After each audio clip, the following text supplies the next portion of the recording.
Après 2 semaines de pause, les chroniques des BFM revient avec le même plaisir décortiquer l'actualité nationale et internationale. Ce soir, nous scrutons et décryptons avec notre chroniqueur Brony Fortuna l'organisation de la présidentielle de mars 2026 jusqu'aux résultats provisoires. Bonsoir chers internautes de Tcheleka Média, très heureuse de vous retrouver une fois de plus. Bonsoir Fortuna. Bonsoir Gabriel. Heureuse de vous retrouver. Le plaisir est partagé. Brony, si l'on regarde la logistique, le vote a eu lieu dans un calme apparent sur toute l'étendue du territoire. Quels ont été selon vous les points forts de l'organisation technique de la CENI cette année? Il faut préciser que c'est dans un calme, et je commencerai par épingler un élément que je trouve important. Il s'agit de la stabilité sécuritaire pendant tout le processus électoral, de la campagne jusqu'au au jour du vote. Vous vous rendrez que les forces publiques, les forces de l'ordre, la gendarmerie et la police ont été déployées sur toute l'étendue du territoire. Et je parle moins des villes où je suis allé, Brazzaville et Pointe-Noire. Nous avons vu pendant la campagne comment la police, comment la gendarmerie et comment donc ces deux entités ont sécurisé à la fois d'abord tous les candidats, aussi les populations, les sympathisants qui prenaient part aux différents meetings, aux différentes activités. Et ce qui était encore remarquable, c'est le jour du vote, sous un soleil zénithal à Pointe-Noire surtout, j'ai vu des gendarmes, j'ai vu des policiers en uniforme, mais sous ce soleil de plomb, sécuriser les coins et les recoins dans pratiquement tous les ronds-points de Pointe-Noire, dans les différents bureaux de vote où tout était sécurisé. Donc c'est un élément qu'il faut mettre donc à l'organisation de ce scrutin, parce que sans la présence de ces hommes en uniforme, je pense qu'on aurait assisté au dérapage, on aurait assisté aux violences comme on en a vécu dans les années précédentes, mais cette fois-ci, vous l'avez dit vous-même, c'est pas un cas apparent, mais on a eu une élection depuis pratiquement 10 ans. On a 2016 qui n'était pas du tout tranquille, avec des violences, des irrégularités. 2021 aussi, on a connu une élection dénoncée par plusieurs candidats, et finalement cette année, c'est vrai, on voit différents candidats contester timidement les chiffres, surtout les scores, mais l'élection s'est passée tranquillement. Donc je parlais des gendarmes et des policiers, et donc aussi dans l'organisation même de cette élection, on a vu comment la CNI en étant record à centraliser les résultats, alors que nous étions dans une atmosphère finalement très tendue où l'internet est coupé, la communication est totalement coupée, mais on a constaté que la CNI, les organisateurs de cette élection ont centralisé en un temps record, en 48 heures, tous les résultats. Donc ça veut dire qu'ils se sont donc dotés, peut-être, des appareils qui leur ont permis dans toutes les localités, parfois qui ne sont pas accessibles par internet, eux-mêmes peut-être par téléphone, de transférer les résultats vers Brazzaville. Donc c'est un élément. On a peut-être que la CNI aujourd'hui gagne en maturité dans l'aspect purement technique de l'organisation, même si on a déploré l'ouverture des bureaux de vote un peu en retard. Donc voilà quelques éléments que je peux mettre sur ce plateau concernant ce processus électoral, et qui a touché ou qui touchera à la fin lorsque la Cour constitutionnelle aura valider ou invalider les résultats. À l'inverse, certains observateurs pointent du doigt des retards dans l'ouverture de bureaux ou l'accès difficile à certains procès-verbaux pour les délégués de l'opposition. Quels sont les principaux points noirs qui pourraient entacher la crédibilité de ce scrutin? Déjà, il faut parler de l'ouverture tardive de certains bureaux de vote. Il y a eu des problèmes. Certains bureaux de vote ont été ouverts à 12 heures. fermé à 17h alors qu'en réalité c'est 18h. Vous avez aussi donc le problème d'acheminement du matériel, donc d'un point à un autre, donc il fallait partir du centre pour donc les différents bureaux de vote qui sont donc cet acheminement a beaucoup traîné. C'est ce qui fait que les bureaux soient plus ou moins ouverts tard. Maintenant, vous avez aussi, vous parlez de la présence symbolique des délégués des différents candidats, surtout ceux de l'opposition. Mais ça, c'est un problème qui ne relève pas seulement de l'organisation en soi de cette élection, mais plutôt du manque des moyens conséquents par ces candidats. Cela leur a été donc préjudiciable, ne leur a pas permis de mobiliser plus de 6000 représentants dans les différents bureaux de vote. Et puisque il faut avoir des moyens, la logistique qu'il faut avoir des moyens financiers. Je crois que n'étant pas nantis de tout ce moyen, ces candidats n'ont pas pu être présents sur tout le terrain. Destin Gavet, lui, a mobilisé, selon les informations qu'ils nous ont données, 2000 représentants, mais vous imaginez que c'est même pas la moitié de ce qu'on devrait avoir. Donc, je crois que cela ne peut pas, en réalité, c'est vrai que ça vient biaiser tout ce processus, mais on peut pas, j'ai envie de dire, mettre ça sur l'organisation étatique de cette élection. Maintenant, quant à l'empêchement, vous l'avez dit, de certains représentants dans les bureaux de vote, ce sont eux qui le disent. Personnellement, je n'ai pas rencontré jusqu'ici un délégué qui a dit que moi, on m'a empêché d'entrer dans un bureau de vote. Ce sont eux qui le disent. Donc, on se contente jusqu'ici avec beaucoup de facettes, avec beaucoup de prudence sur ce qu'ils ont dit. Donc, autre chose que je voulais relever aujourd'hui, c'est la disparité logistique dans ce processus qui peut constituer un point noir. Vous avez donc le candidat réélu aujourd'hui, donc Denis Sassou Nguesso, qui lui a suffisamment de moyens. On a vraiment eu suffisamment. Les hélicoptères, les avions, pour se mouvoir d'un point à un autre. Des véhicules de dernier cri parfois. Des véhicules de terrain. Donc, on est rien de temps. Il pouvait se déplacer d'un point à un autre. On n'est rien de temps. Ces différents représentants locaux, donc les fameux directeurs de campagne, les directeurs locaux de campagne, ils étaient quasiment partout omniprésents dans différentes localités, sinon dans différentes circonscriptions. Alors qu'en face, les opposants qui sont là, on a eu, d'ailleurs même quand on regarde la mobilisation, on regarde leur déplacement d'un point à un autre, ils ont eu du mal, mais vraiment du mal, à se mouvoir. Ils ont eu du mal pour certains à imprimer même leurs propres affiches. Ils ont eu du mal à déployer leur présence, j'ai envie de dire, médiatique, visuelle à travers le pays.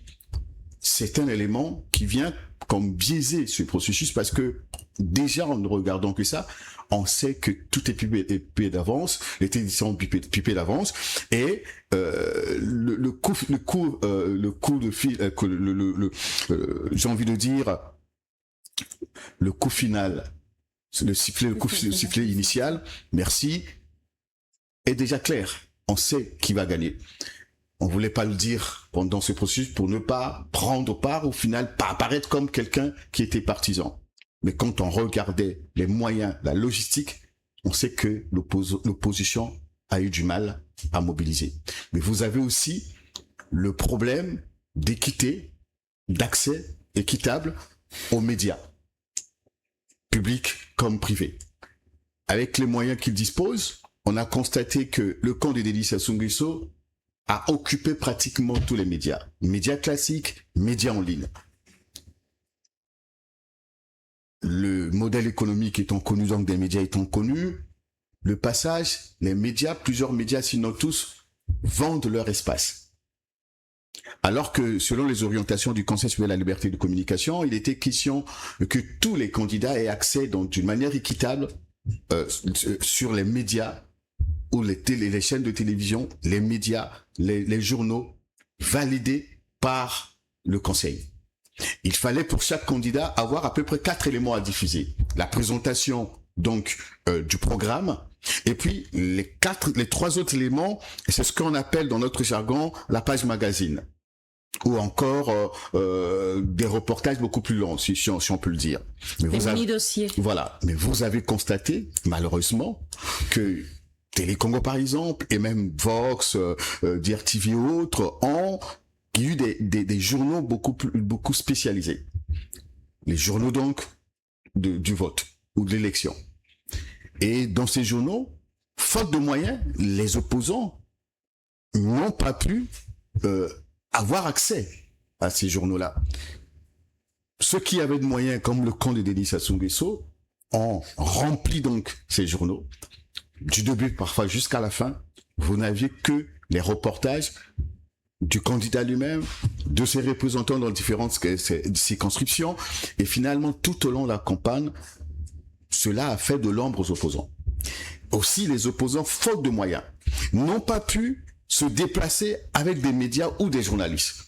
Je discutais par exemple avec Vivien Manangou, qui m'a dit qu'il lui avait un caméraman professionnel, qui devrait donc à chaque fois mettre les images à la disposition des journalistes. Nous avons eu du mal nous-mêmes à contacter et même à faire pression à un moment donné à ces candidats de nous faire parvenir les images. C'était pas facile parce que n'ayant pas de moyens, ils n'ont pas pu mobiliser la presse autour d'eux. Donc ça, c'est un élément qu'il faut prendre en compte. Donc je parlais de la logistique, je parlais donc le manque d'équité dans les médias et aussi de l'ouverture tardive des bureaux de vote. Voilà quelques points noirs et aussi des quelques irrégularités, j'y arrive, que déplorées à gauche et à droite par différents candidats. Un autre fait remarquable lors de ce scrutin, Brony, c'était la coupure Internet ou suspension et appel. Pourquoi? Bon, ce qu'il faut souligner aussi, c'est que les États comme les nôtres sont encore des États fragiles dans la construction démocratique, mais aussi dans la construction de cette paix sociale. On va dire que mais ça fait 27 ans à peu près que nous avons connu tout ce qu'on a connu dans ce pays, mais personne n'aurait su aussi qu'après des siècles, les États-Unis auraient connu ce qu'on a vu au Capitole.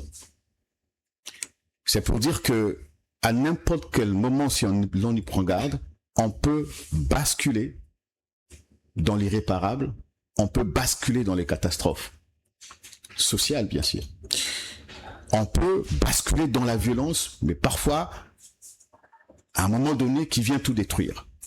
Et donc, il faut prendre les précautions pour éviter que finalement, tous les éléments, que tous les virus qui soient capables de détruire cette paix, cette cohésion sociale, que cette unité que nous avons jusqu'ici fasse impact sur la société. Donc, il faut empêcher que cela arrive.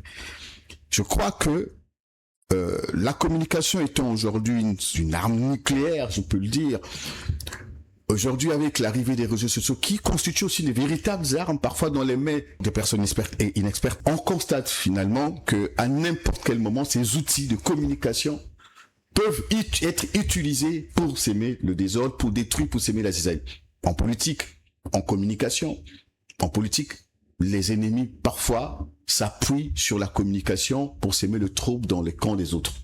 Par le mensonge, la diffamation, par la circulation de fausses informations, par le blanchiment d'informations. Et donc, on avait constaté déjà que cela avait pris de l'ampleur même avant la coupure. Vous savez que pendant cette période, chacun donne l'information sans parfois vérifier. Ceux qui sont autour des bureaux de vote communiquent parfois des résultats sans avoir les vrais résultats. Et cela peut s'aimer le désordre, peut pousser même, comme j'ai envie de dire, aux manifestations. On a même constaté que, avant même le scrutin, l'un des candidats, Destin Gavé, se targuait sur un sondage qui a été organisé en ligne d'avoir remporté l'élection des militaires, sans même le dépouillement. Et cela, ce sont ces petits actes-là qui peuvent pousser, parfois pas les candidats eux-mêmes, mais leurs militants à agir d'une manière ou d'une autre. Et vous avez aussi les investigateurs mal intentionnés qui attendent ces moments pareils pour semer le trouble, la psychose.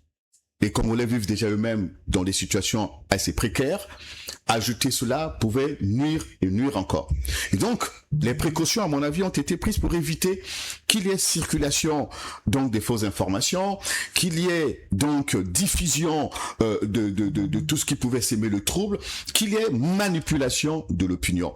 Mais vous savez que ça ne devrait pas continuer. Ça ne devrait pas être un mode de fonctionnement à chaque élection. Ça ne doit pas être, j'ai envie de dire, une tradition à chaque élection. 2016, on pouvait comprendre. 2021 encore, ouf. Mais cette fois-ci, on a dit, cette élection n'a pas d'enjeu. Denis Sassou Nguesso était face au poids plume. Des hommes politiques qui n'ont pas aujourd'hui la carrure qu'a Veuka Moukoko, Okombi Salissa, j'ai envie de citer Mathias Nzon aussi, j'ai envie de citer encore peut-être aussi Pascal Tchatchima Biala à une époque dans ce pays. Sans oublier le feu. Parfait, Koléa. Ils n'ont pas sa carrure. Ça veut dire les gens qui sont capables, on n'a rien de temps de déclencher un soulèvement par un simple appel. Des leaders d'opinion, des hommes qui pèsent lourd en politique. C'était des poids plumes qui n'ont pas cet impact.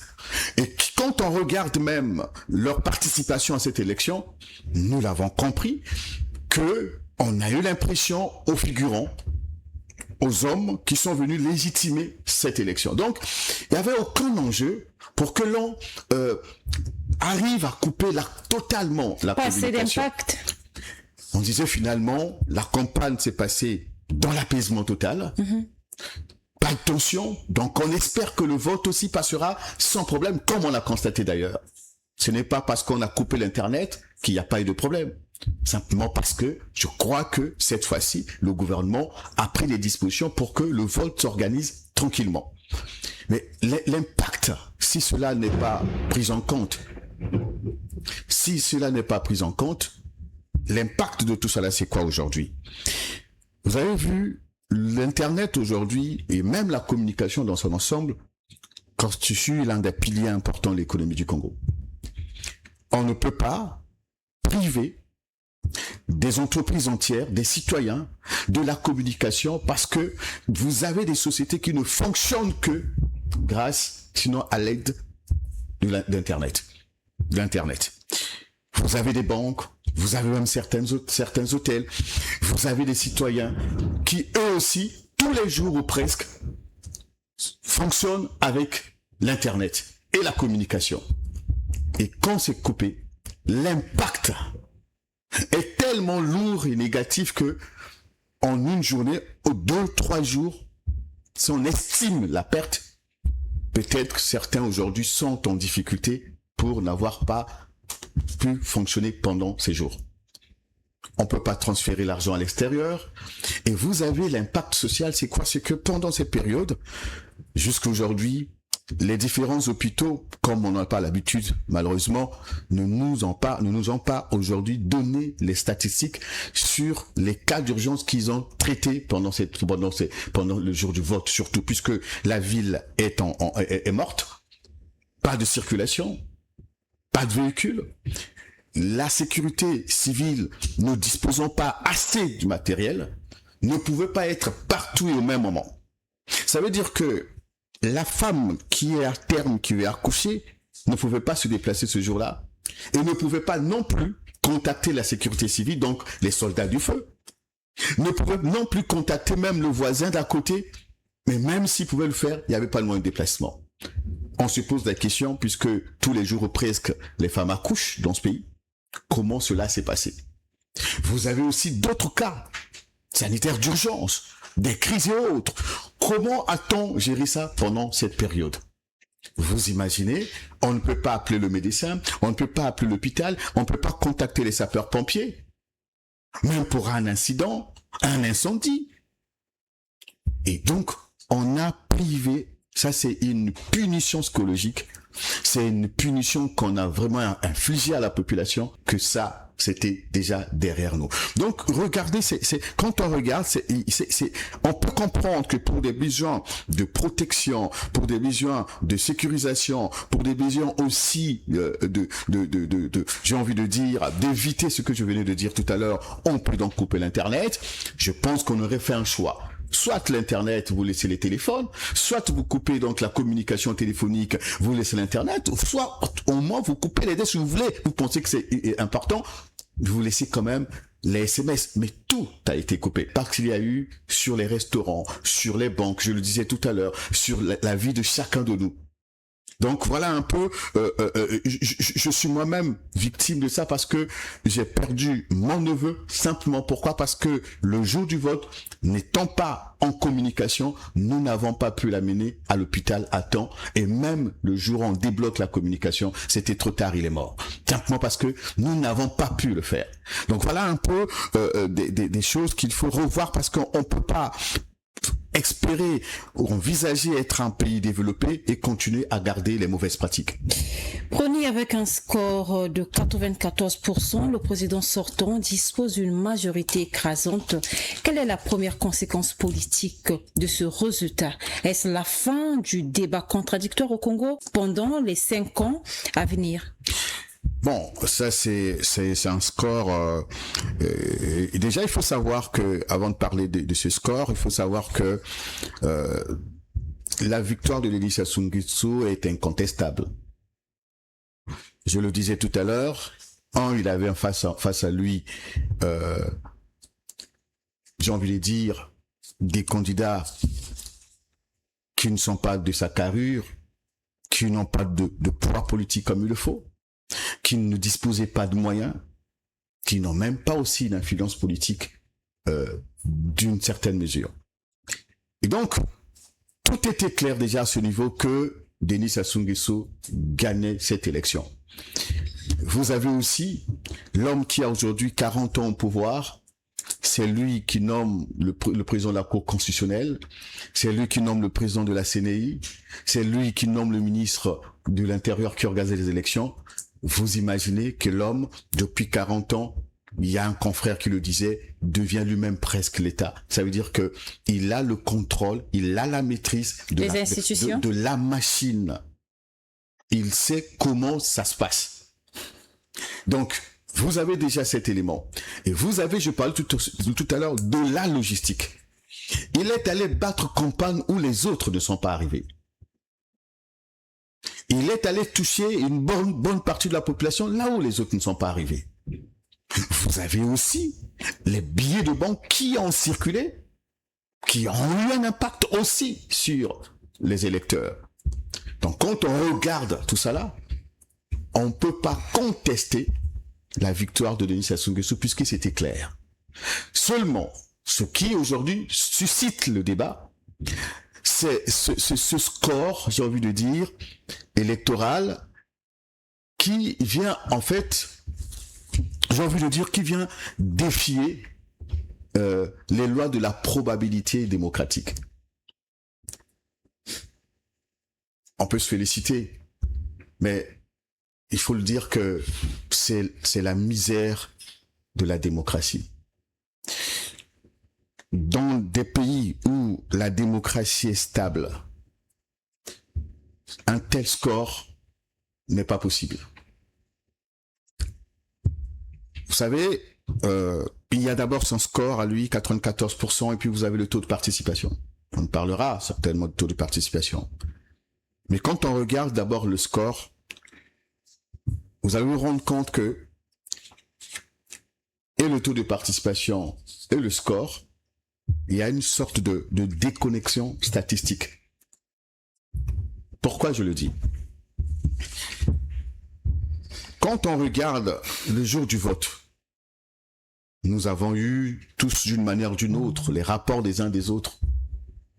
Surtout dans les deux grandes villes, Brazzaville et Pointe-Noire, il y a eu moins de déplacements. Il y a eu moins de gens dans les bureaux. Je vous disais tout à l'heure, si certains bureaux ont fermé à 17h, parce que c'était vide. Alors que souvent on dit non, mais c'est à partir de 15h, 16h, 17h qu'il y a eu de l'affluence dans certains bureaux. Mais certains bureaux ont fermé à 17h parce qu'il n'y avait pas d'affluence. Donc quand on regarde numériquement la mobilisation ce jour-là et ce score, on se pose la question, est-ce que cela reflète réellement ce qu'on a vu sur le terrain? 84%. En 92, où il y avait beaucoup d'enjeux, il y avait des poids lourds, Denis Sassou Nguesso, Pascal Lissouba, Bernard Kolela, vous avez André Milongo à l'époque, Tister Tikaya qui était grand leader dans le Kulou. Mais nous n'avons pas atteint ce taux de participation. Ça oscillait. C'était autour de près de 60%.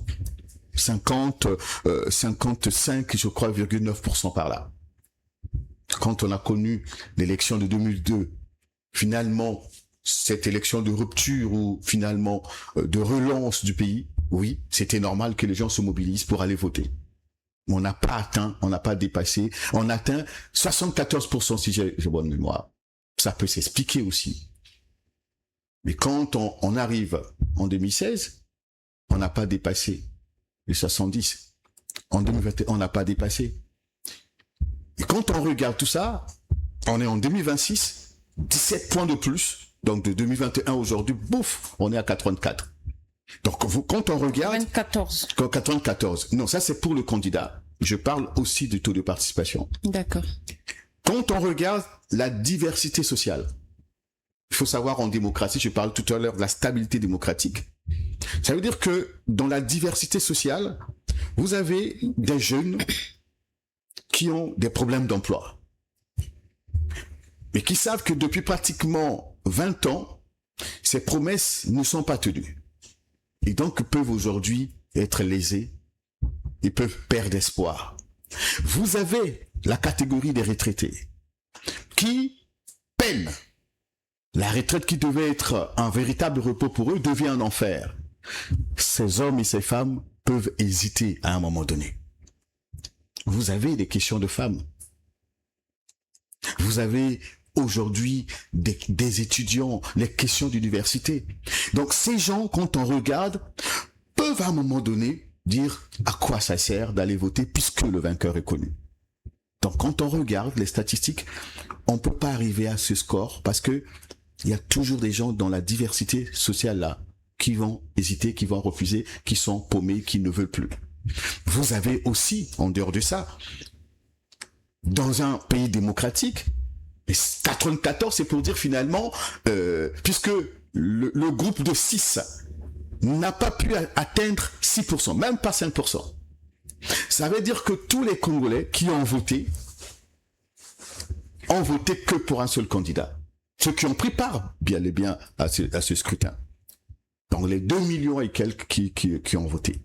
Mais la question qu'on se pose, vous avez constaté que le malaise démocratique a fait en sorte que l'UPADES, qui est un grand parti, n'a pas pris part à ce scrutin.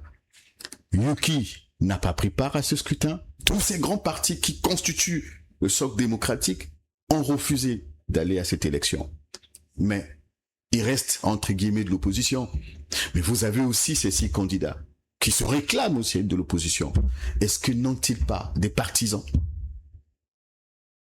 Dans les 100% qu'on a voté, là, des 100% électeurs là, est-ce qu'ils n'ont pas des partisans qui soient capables de dire on ne vote pas l'adversaire?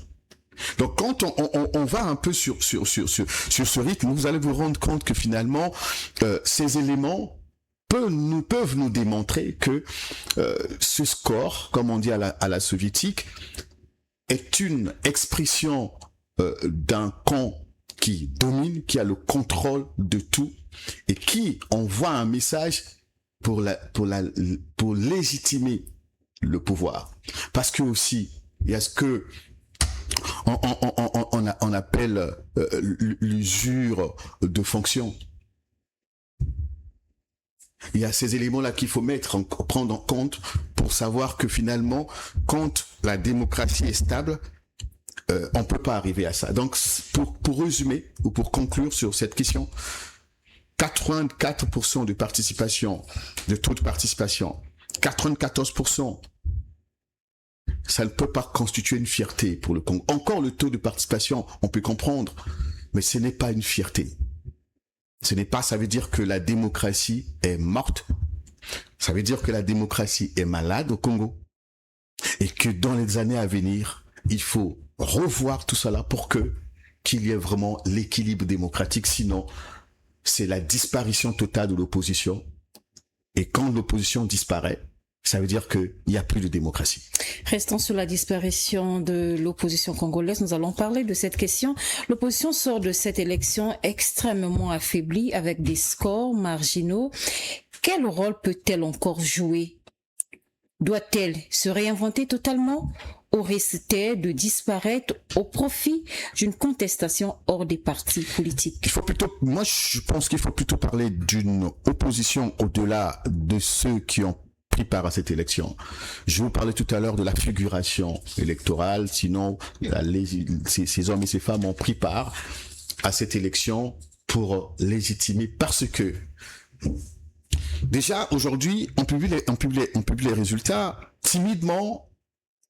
Ils contestent, mais personne ne veut ne veut engager un recours. Personne ne veut porter plainte. Personne n'appelle à la justice. Timidement, ils vous disent non, il y a eu des problèmes, qu'il y a eu tricherie, il y a eu corruption. Sans vous apporter des preuves d'ailleurs. Et ils s'arrêtent là. Vous avez vu le candidat Mabio. On constate qu'il est presque heureux d'avoir occupé le deuxième rang, la deuxième place. Il appelle donc le président Riuli à être modeste. Doit-on parler de la modestie en cette période? Gavé qui dénonce aussi des corruptions à gauche et à droite. Il n'est pas prêt à aller déposer un recours et apporter des preuves tangibles. Dave Mafoula, qui arrive troisième, je crois que pour lui c'est une performance politique. On lui a accordé cette place-là. Il est resté jusqu'ici silencieux. Vous vous souvenez qu'en 2021, il était celui qui avait validé en premier, reconnu en premier la victoire de Denis Sassou Nguesso. Et donc quand on regarde Vivien Manangou, qui tente pour la première fois, il est resté silencieux. Ça veut dire que le rôle est joué, on passe à autre chose. On se tait. Donc quand on se fonde sur cette opposition, il faut savoir que c'est une sorte de trahison que cette nouvelle génération accepte un tel deal politique. Donc ça veut dire quoi? Il se positionne certainement pour lorgner quelques postes ministériels, pour lorgner le PCT, lorgner la majorité présidentielle, faire des 12 jours président. Pour que nous étions là, j'étais deuxième, j'étais troisième, j'étais quatrième, j'ai pris part, que l'on les responsabilise. Donc on ne peut pas compter sur ces hommes et ces femmes pour parler de l'opposition de demain. Je vous parlais du malaise démocratique. Quand l'UPADES, qui était un grand parti, le UKI, qui était un grand parti, refuse d'aller à une élection, il faut comprendre qu'il y a un véritable malaise. Donc, le problème aujourd'hui, c'est que depuis pratiquement 2002, le PCT n'a pas d'adversaire de taille en face. Le PCT sait fabriquer lui-même ses adversaires et il sait mieux les contrôler.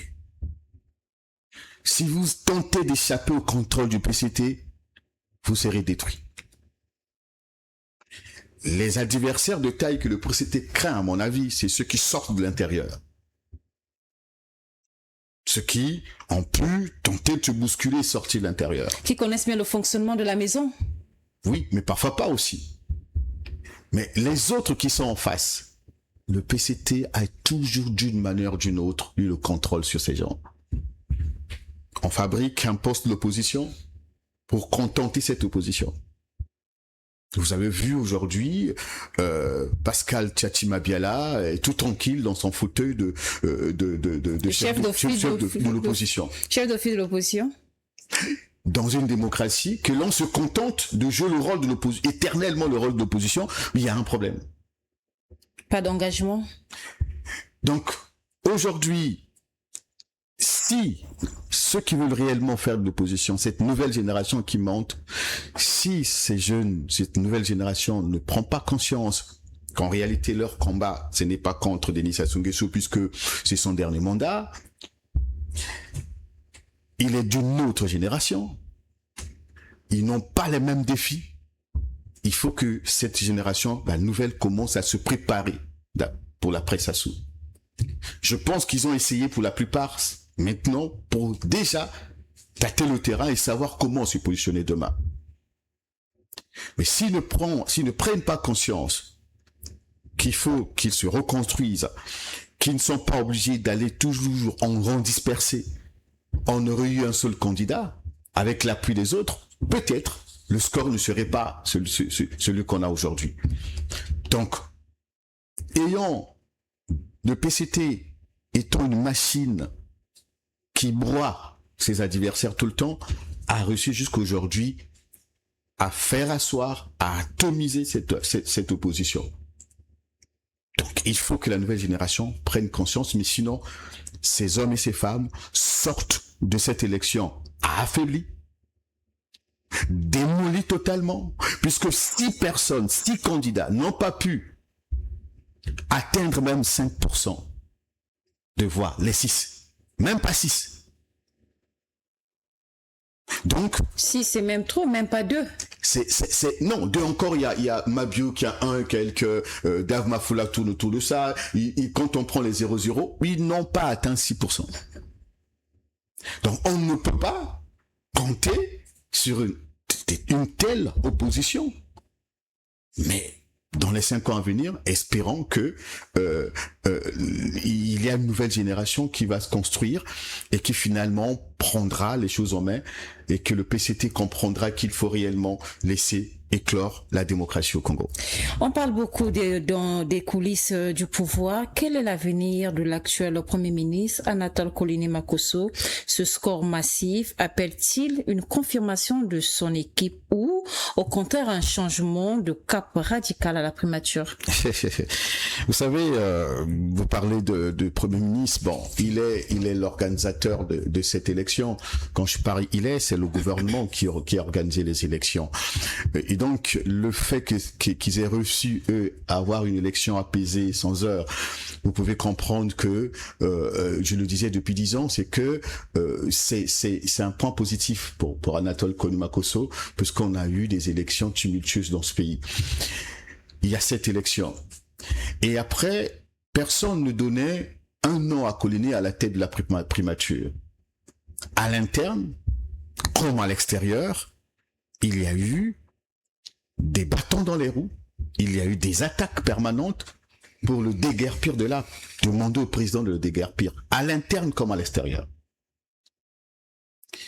Et il a fait 5 ans.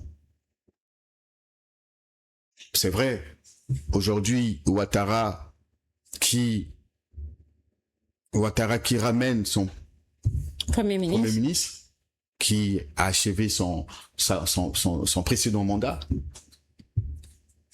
Vous avez aujourd'hui Paul Biya qui n'a pas touché de gouvernement. Ça peut, aujourd'hui, être compris que est-ce qu'on est obligé de changer les premiers ministres à chaque élection?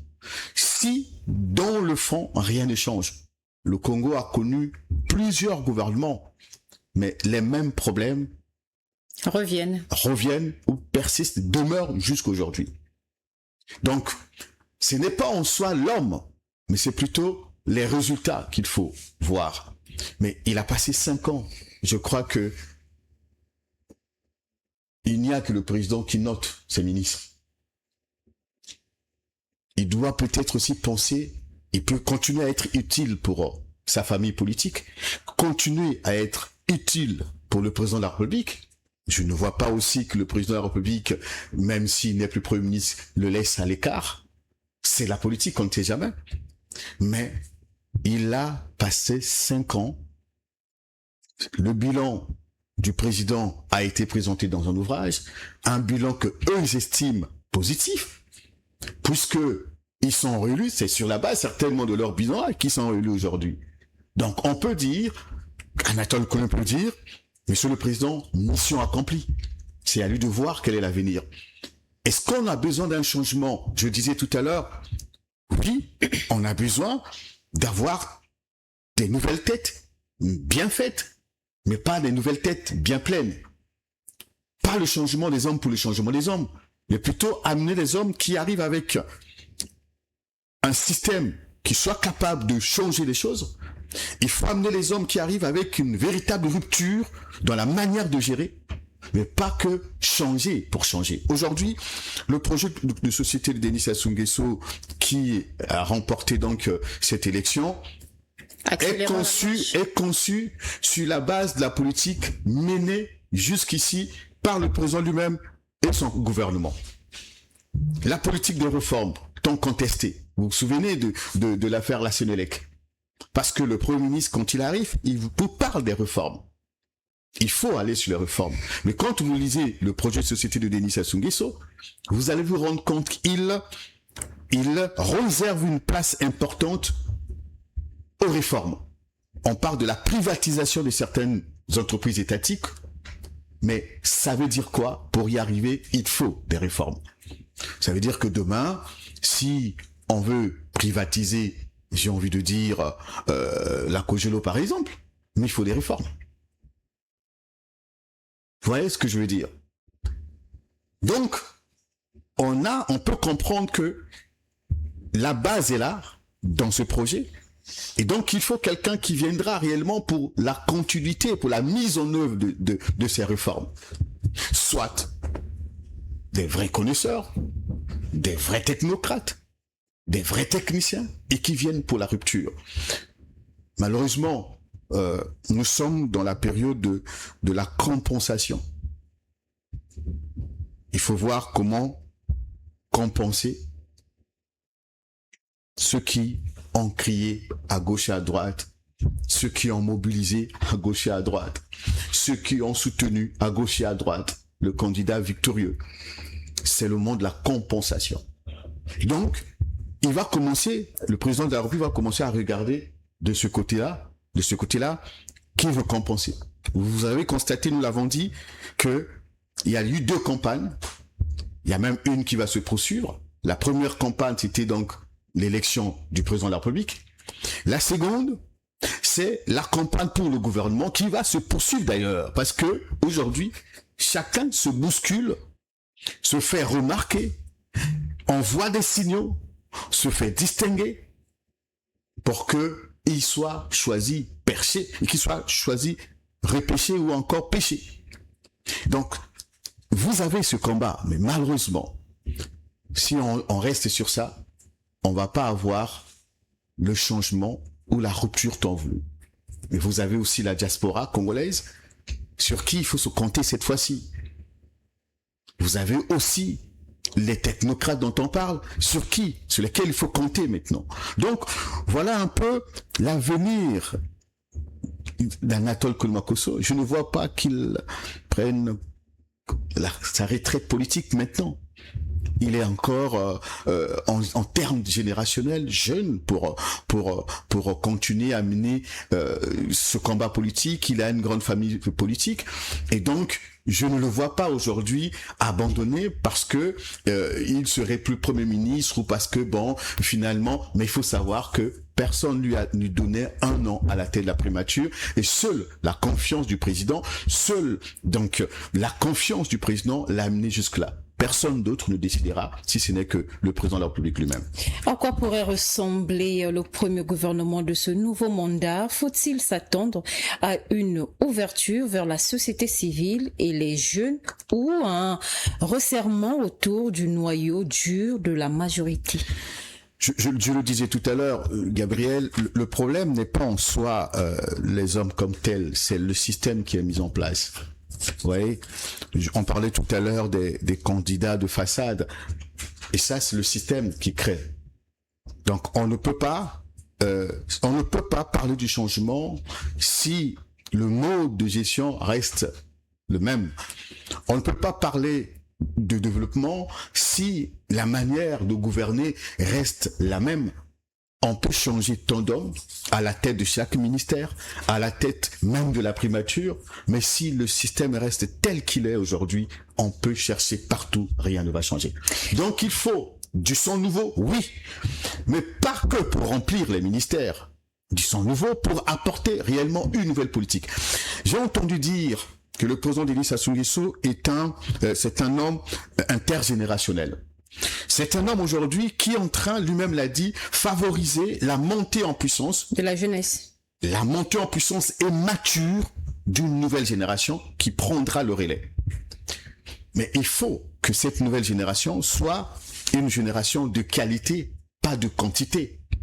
Si cette génération n'est pas une génération de qualité, on ne peut rien changer. Ça veut dire que, comme il est dans l'optique de promouvoir, de permettre, de favoriser la transition générationnelle, il faut donc qu'il tienne aussi compte de la qualité.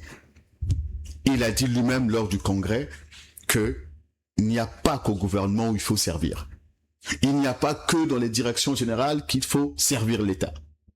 Et donc, c'est ce que les militants, les cadres et autres du Parti contre le travail doivent intérioriser, à mon avis, pour qu'ils ne se bousculent pas que pour bousculer. Le temps de permettre qu'il y ait du sang nouveau, mais un sang pur qui vient pour changer les choses. Parce que 40 ans, avec les mêmes problèmes qui perdurent, 40 ans, vous parlez tout à l'heure de l'avenir du Premier ministre.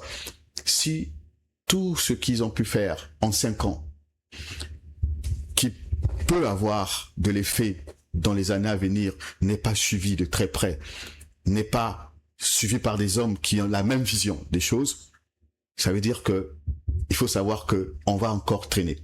Ce quinquennat, il faut savoir, c'est un quinquennat qui a beaucoup d'enjeux.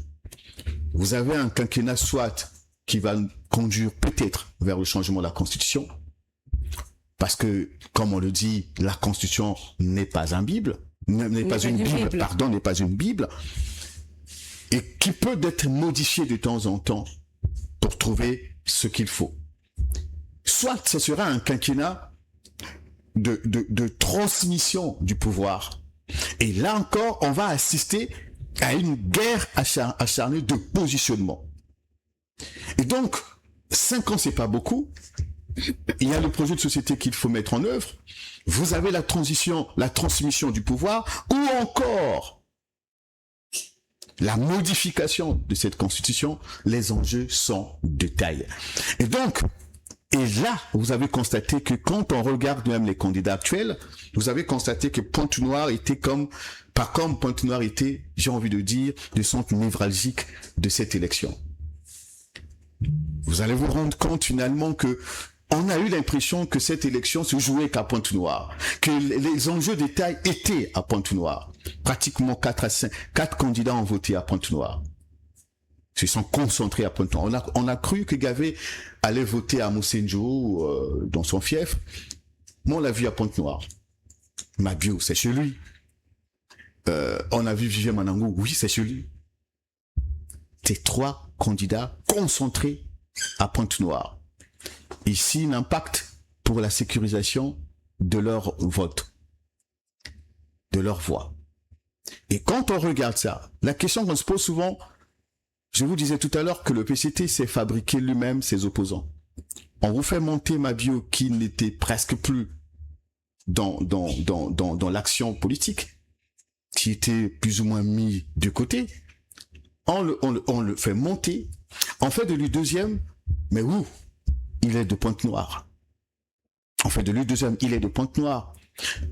Le message est clair peut-être, que finalement, ceux sur qui le président comptait pour certainement mobiliser l'électorat de Pointe-Noire, apaiser les jeunes à Pointe-Noire qui sont, j'ai envie de dire, surchauffés de l'intérieur parce qu'ils n'ont pas d'emploi. Vous avez vous-même constaté que le président, non seulement qu'il lance sa candidature à Pointe-Noire, il y était pour inaugurer un marché qui n'est pas encore totalement achevé. Il y était pour lancer les travaux, il y était aussi pour lancer la production gazière et même voir les premières productions. C'est pour envoyer un message à la jeunesse de Pointe-Noire et du Culou que les emplois se créent, que le gouvernement a lancé les travaux, même des nouvelles constructions des routes. En 5 ans, on a vu Pointe-Noire bénéficier des projets dont elle n'a pas bénéficié depuis pratiquement 10 ans. Donc, quand on regarde tous ces aspects, on comprend finalement que peut-être on est arrivé aujourd'hui à créer un opposant pour dire finalement, vous tous qui êtes là, les Tisters, voilà, vous avez l'ancien maire de Pointe-Noire, Kondo, l'ancien maire encore de Pointe-Noire, et finalement vous avez aussi Anatole Kono-Makosso qui est considéré comme un père de famille parce qu'il est Premier ministre. Et donc, à un moment donné, on peut leur dire, comme on en a dit hier à Matson Mampouya et à Landry Kolela, que vous n'avez pas pu vous imposer dans le pool, on vous déguerpit. Ça peut être un message fort. Ou encore, finalement, on dit, bon, écoutez, on peut utiliser Mabio pour apaiser les jeunes. Puisque, finalement, il faut donc une sorte d'équilibre. Si on a un opposant qui arrive deuxième, ça va rassurer quelques jeunes pour dire finalement, le leader qui est le nôtre, dans le Baculou, finalement, on peut continuer à espérer et donc continuer à croire. Donc voilà un peu ce qu'il faut prendre en compte quant à la configuration prochaine de gouvernement, mais aussi dans la mise en œuvre du projet de société accélérant la marche, et je pense que les hommes qui vont être commis à la tâche seront capables d'assumer ou de courir, de faire cette course de vitesse, parce que accélération, ça veut dire vitesse aussi, à un moment donné. Et donc, il faut qu'ils soient forts, parce que sinon, certains vont s'épuiser en cours de route. Au-delà des chiffres, Brony, il y a la réalité sociale. Quelles sont les perspectives pour ce nouveau quinquennat face aux attentes de la population sur le coût de la vie et l'emploi? Il faut, vous savez que les chiffres 94%, 84%, vous savez que ces chiffres ne peuvent pas remplir le panier de la ménagère. Et donc il faut transformer ces chiffres en solutions sociales. Comment? Ça veut dire que le score est là. Ce pouvoir qui a été confié au président de la République par son peuple doit profiter au peuple. Ça veut dire quoi? Ils ont promis de mobiliser 5 000 milliards par année afin de faire face aux problèmes, aux questions de développement. Et il faut tenir compte de ces promesses. On passe maintenant des simples promesses. On passe des simples promesses au respect des engagements. Parce que si vous avez bien suivi le président Denis Sassou Nguesso dans le Culou, à Pointe-Noire et même à l'intérieur du pays, il dit ça, c'est pas une promesse, mais c'est un engagement. Quand je serai élu, je ferai ça. Et il a promis, comme à Pointe-Noire, Ponton-la-Belle, il faut la rendre belle, cette ville. Il faut donc que ces chiffres se transforment en solution sociale pour chaque Congolais, parce que si l'on se contente de festoyer, si l'on se contente de cette victoire, non, ça non. Et c'est pour cela que il faut donc réconcilier les urnes, ces chiffres, avec les Congolais qui aujourd'hui continuent à vivre dans la précarité. Que cette victoire soit celle des Congolais, mais dans le social. Que cette victoire soit celle des Congolais, mais dans l'économie. Que cette victoire soit celle des Congolais, mais dans l'emploi. Que cette victoire soit celle des Congolais, mais aussi dans l'éducation et la santé. Si cela n'est pas converti de cette manière, on continuera à regarder 94% sur le tableau de victoire, et sur le terrain, il y aura rien. Pour conclure, Brony, quel est le plus grand défi qui attend le président réélu? Est-ce de réconcilier une partie de l'opinion qui a boudé les urnes ou de stabiliser l'économie nationale? Vous savez que je parlais tout à l'heure que cette élection n'avait pas d'enjeu. Si l'on craint, puisque le plus grand adversaire pendant cette élection du candidat président, c'était le taux d'abstention. C'est le plus grand opposant. Et quand on regarde aujourd'hui que peuvent être aujourd'hui les facteurs, sinon les causes, je vous parlais tout à l'heure de l'usure de fonction. On peut être longtemps au pouvoir, mais si les mêmes problèmes perdurent, votre peuple va exprimer une sorte de rejet. Vous avez aussi un peuple qui a cessé de croire aux promesses non tenues jusqu'ici. Vous voyez? Donc quand on regarde aujourd'hui, les défis, c'est de rassurer la population, les jeunes, par des actions beaucoup plus concrètes. Donc, sinon, à un moment donné, on va donc faire du surplace, et même les efforts qu'eux disent avoir consentis pendant les 5 ans seront multipliés par 0 parce que on n'aura pas profité de les fructifier. Merci Brony d'être passé sur le plateau des Chroniques des BFN pour toutes ces analyses. Merci à vous, chers internautes de Téléka Média, d'avoir disposé le temps de nous suivre. Le Chronique des BFN revient avec le même plaisir pour vous servir. On se dit à très bientôt pour un nouveau numéro.